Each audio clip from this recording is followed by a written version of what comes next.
Hi, this is Roger Marsh for Dr. James Dobson's Family Talk. Excited to share that this entire week of programs will be centered around the importance of romance and marriage. Culture tells us that Valentine's Day is the single opportunity to let your spouse know how much they mean to you. But here at Family Talk, we want to affirm that a marriage can be filled with a lifetime of romance, but it takes time and effort, both from husband and wife, to reach that point.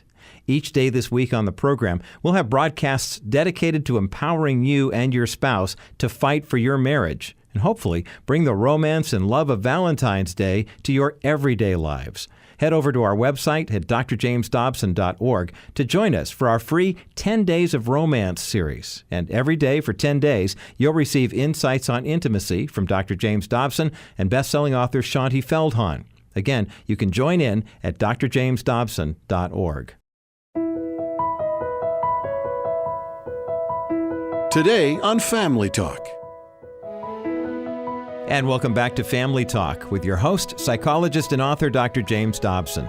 I'm Roger Marsh, and yesterday on the program, Danny and Sheri Silk joined Dr. Dobson to talk about how to build, repair, and maintain your marriage over the years. They shared candidly about those difficult first years of their marriage. And now they are back today to share more about how they made it and how they now use their story to help thousands of couples around the world keep their love on. All right, let's pick up as Sheri explains a key longing in every woman's heart and how the father-daughter relationship impacts this desire. Part of it's fantasy, but part of it is a reality in a woman's heart. She really does want to be just adored, and we have this image in our head of this person that's just radically in love with us. Even, it's not real all the time, but I even watched my daughter when she was in junior high or so. She came home one day and Danny was in the kitchen, and I think she was 16. Actually, she was in high school. And she said, "You know what, Daddy, you're the first man I ever fell in love with."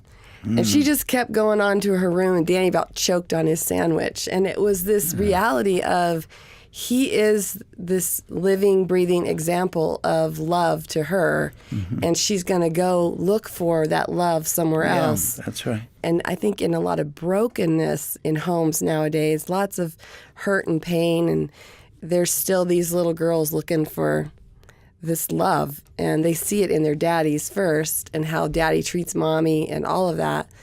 And then when you get in a marriage and it's really rough, you think, this isn't true. All these things I'd been hoping for, they're not true.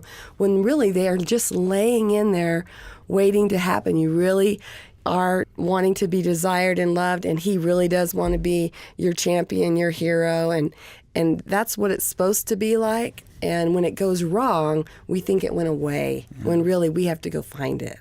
Sheri, what I have observed is that that's not the way father-daughter relationships typically are. Yeah. I mean, it's the way it needs to be, and what the little girl wants. Her daddy is the first man to hold her and love her and kiss her and be her hero. But many daddies are so busy they don't even see their little girls. They see their sons because they know their job is to make a man out of the son. They don't know that their daughters need them as much as their sons do. Yeah, this example of love comes first from a father. If it comes. Yes, but the Papa God, our Father in heaven, it comes. Yeah, yes. The source is there, and then it comes through this natural dad. Our Heavenly Father, put that in us to want that intimate love, that just, you're my hero, you're my everything. And then this little girl, she either gets it or she doesn't. We have that thing inside us that wants to be loved. And then we get married, and sometimes the fantasy that we have in our head isn't matching the reality that we're living in. And then we're disappointed and we don't know what to do. And you said yesterday that your tendency was to get mad at him. Yes, that was how we say, hello, my name's Sheri Silk and I'm a rageaholic. That was my emotion of choice. If I was sad, I showed mad. If I was hurt, I showed mad. That was just my way of protecting myself. You puff up like a blowfish, no one will eat you. That was my survival skill, was anger. How long did you live in that fantasy that you were talking about before you realized that person you're describing is inside of you? When did all of that begin to become clear to you? When he realized it was his job to protect me, then he became moving toward me in the middle of our conflict. And so I got to just be myself all of a sudden. I don't have to protect myself because he's understanding and loving and he's moving toward me. So I got to be that vulnerable person that he wanted to see in our relationship. And then I started thinking, you know what? He is that person that radically loves me, and I can give him my vulnerability and my whole heart. I didn't have to hold back because I was afraid he was going to hurt me. You know, in my life, everyone I had ever dated cheated on me besides Danny until Danny. My real natural father left when I was 1. So my experience is someone's going to leave you. Yeah. So I was afraid. And You when were a victim, weren't you? I was, but I became angry. And so, I think him bringing himself and overcoming his own fears, because to move towards someone that's scary, Yeah. I was loud and mean and all those things. So he had to overcome that fear and move toward me. And I think that was a key to knowing this is going to work. Danny, add to that. No matter what she does, she doesn't control me. And it feels counterintuitive to control yourself in a relationship with someone who's out of control. But that's where success is. She can't control me. She can't make me back away. She can't make me reject her. I'm blaming her for all these things I'm doing. But I'm the one who decided to do all these things I'm doing. She's not controlling me. She's handling herself poorly. Doesn't mean I have to. Oh my gosh, what am I going to do? And so how did that insight come, Danny? How did you begin to realize that you had responsibility to Sheri that you had not been meeting? I think it was just watching the fruit of my behavior. In my head, I have a loving relationship with the woman who loves me. But what I'm sowing is rejection and punishment by silence and avoidance and disconnection. I'm sowing tons of fear into a relationship hoping to get love. And it just doesn't work that way. Well, you began talking last time about the first 10 years being so rocky. In fact, even your premarital period was characterized by temperaments that didn't fit. Mm-hmm. They were in conflict. And you went to marriage counseling and took some of the tests that predict difficulty in marriage. And the counselor probably did you a great service or disservice by not telling you that you really shouldn't get married. You weren't made for each other, and your marriage wouldn't be made in heaven. You're going to have to work at it. I'm not sure who was at fault there. But so you had 10 really tough years. And then you began to get a handle on what this thing called marriage is all about. And you've now lived together for 32 years, and you're committed to each other and love each other. And you've begun writing books for others because you're trying to keep them from making the same mistakes that the two of you made. Yeah, I think the hope that comes from facing an insurmountable obstacle and overcoming it and seeing your life on the other side of what felt like was going to stop you. My whole childhood, all I ever wanted was a family. You know, I wanted a whole family. Describe that to us. Well, my parents, they had a tough time. My dad left when I was 5. My little brother was 1. My mom moved to a small town in Northern California. And when I was going through my master's program, I had to sit down and do an autobiography, write 20 pages about my life, which, really forces you to think about stuff. Yeah. You just pushed way far away. When I was 8 years old until I was 12 years old, those 4 years when my mom had moved us up north, she was 24 years old. I stopped writing at 30 the names of the men who lived in our house in those 4 years. In a sexual Yes, relationship. lived in our house. Some for a week and some for 2 months. I remembered 30 of their names. This was my childhood. This was before my first stepfather, which I had for 3 years, and then I had another stepfather after I left. I moved out of my house when I was 16 years old, graduated high school, living with my girlfriend. So we don't come from Christian families. We don't have a great set of skills. We have some tough slopes to climb in figuring out how are we going to create a family that stays together for generations. How are we going to build a legacy that we want to live in? And we're talking to people who have the same experience or similar ones to what you went through. You, Danny, seem whole today, seem that you have come to terms with life. You're serving the Lord. You're trying to help other people avoid some of the pitfalls you got into. How in the world did you overcome a household like that with a mom living with all those men? I don't have any way to describe it except it's just a miracle. It's a miracle of the presence of God in my life. I have no doubt that I just would have replicated my parents' lives. I have no doubt that is the track that I was on. I could have easily done it. And it was the introduction of Jesus into my everything. What a testimony that is. That changed how I see myself and how I see the future, Sheri, when did you find the Lord?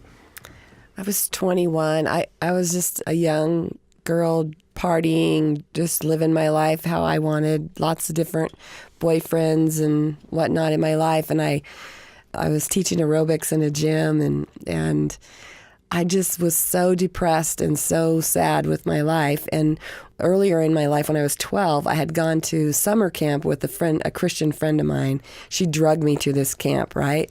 And so when I was so alone and sad when I was 21, I thought, well, maybe I should go to church. And I didn't know where to go. So I went back to the church that this gal had taken me to camp with.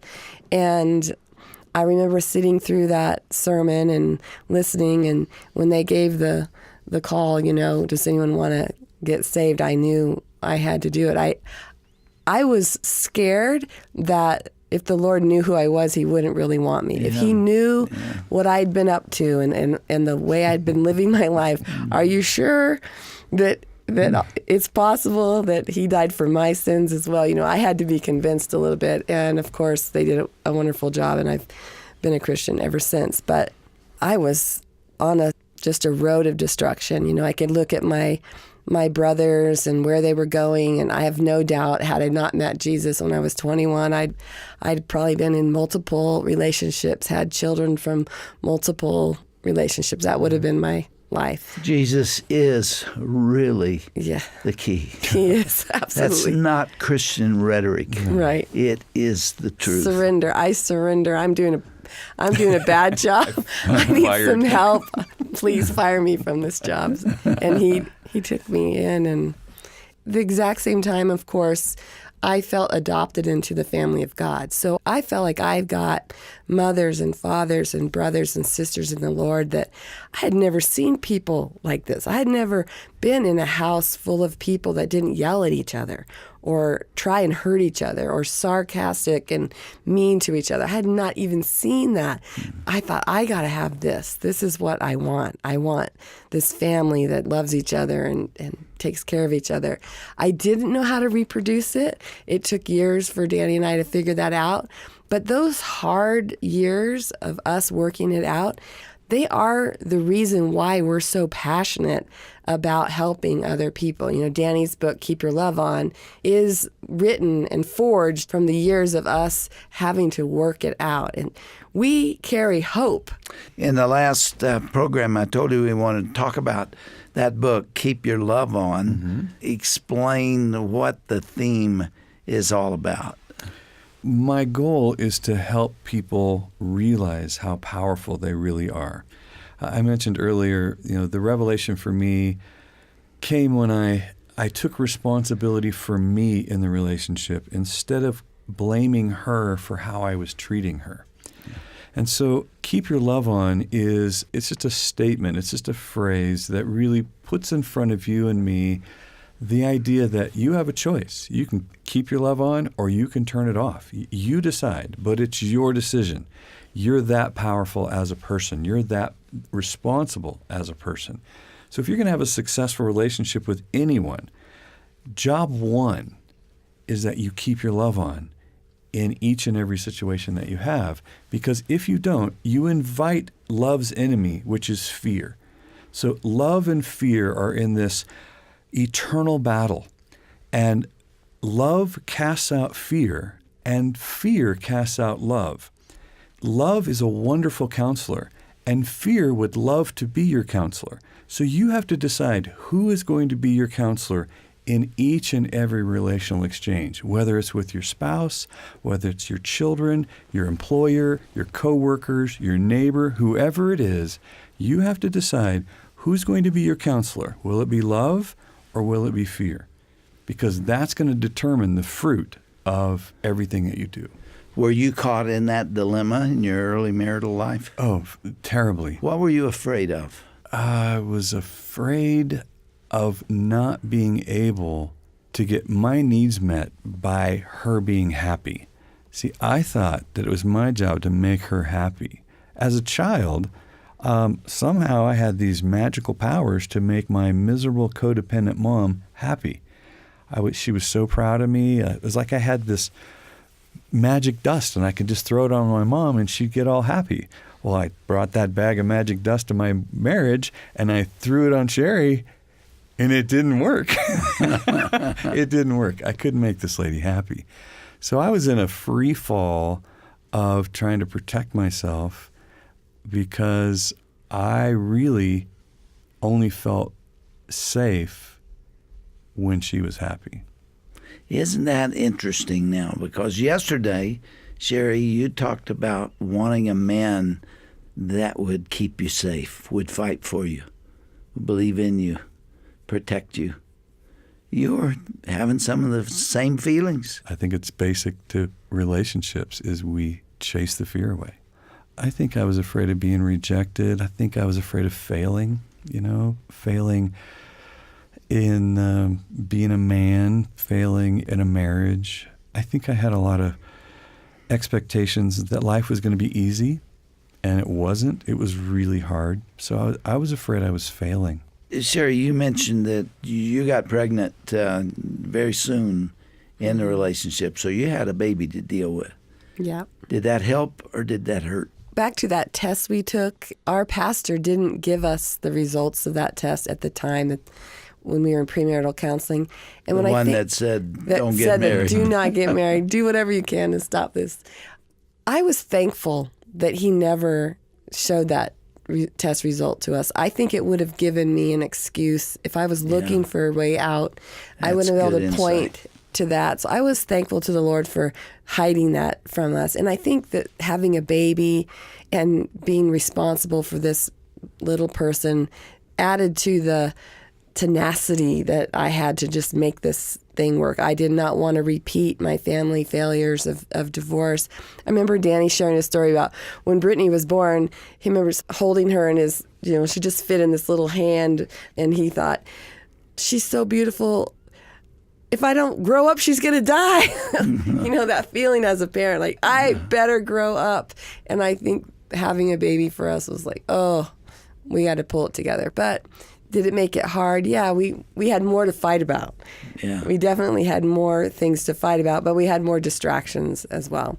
And I think part of our pattern was So I would pour myself out into these little children who reciprocate my love, and then it became another reason for us to be disconnected, that I'm not pouring myself into him because it's hard. And that would be another talk we had to have.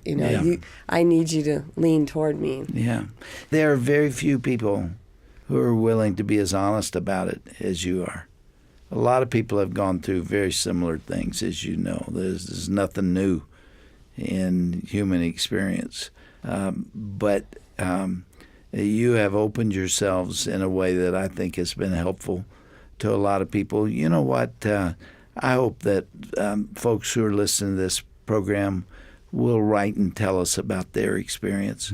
If they found things here that were helpful in these 2 days, or they get a copy of your book, Keep Your Love On, and want to talk about it, I wish that they would either call or write us, because that's what we're here for. Yeah. We're here to help families make it. What a wonderful blessing it is that God wasn't through with you when you were through with each other.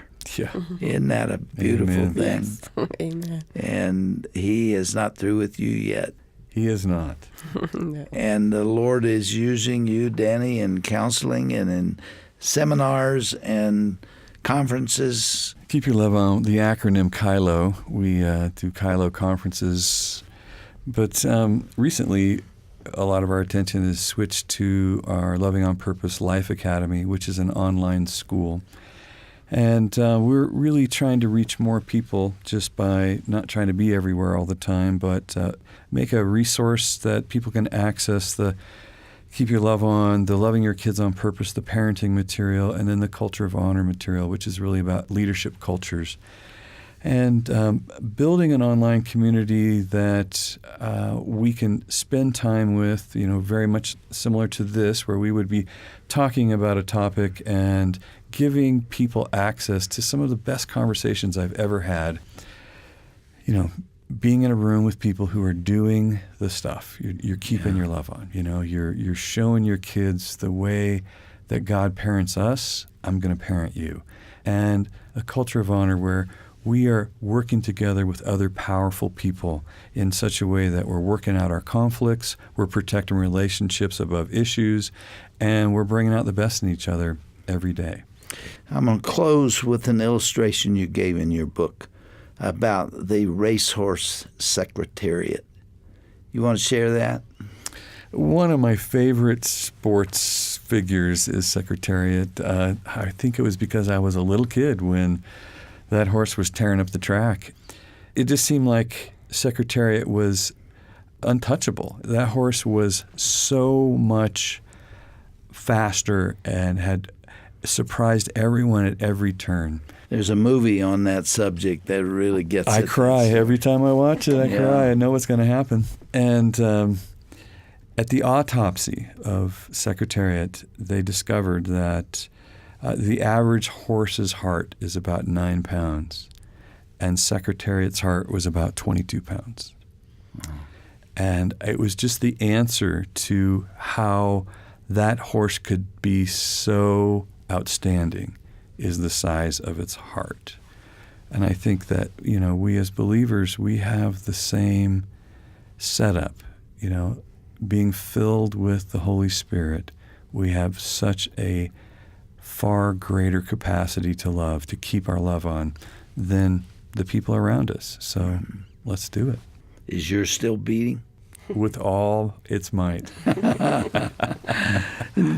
and Sheri, it's a pleasure to have you here and a pleasure to get acquainted with you. I met you yesterday before the first program and liked you, and I have enjoyed this conversation. It's brought back a lot of memories to me.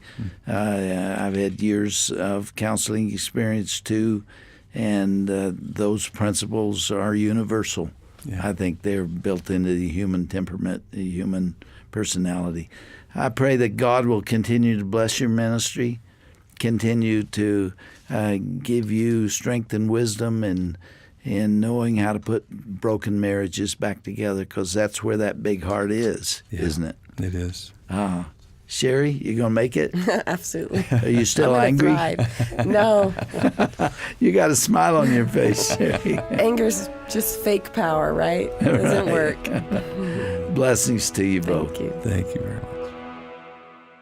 You've been listening to Dr. James Dobson's Family Talk, featuring Dr. Dobson's interview with Danny and Sheri Silk. I'm Roger Marsh. By the way, the Silk's website, Loving on Purpose, offers even more great advice and marriage-building tips, and you can find it at lovingonpurpose.com. Also, you'll find the Silk's book, Keep Your Love On, at that website as well, and we'll have a link for those resources on our broadcast page at drjamesdobson.org. Feel free to browse our website for other helpful resources and tips and tools that'll help you build a stronger family. We can offer these to you because of the support of our ministry friends and partners. And if you would like to join the growing team of Family Talk supporters who pray for us on a regular basis and support us financially month to month, call us at 877-732-6825 with your donation, or you can go online at drjamesdobson.org and you can give through our secure website. Thanks so much for your prayers and your financial support. And remember to join us again next time right here for another edition of Dr. James Dobson's Family Talk. Family Talk is not associated with Focus on the Family.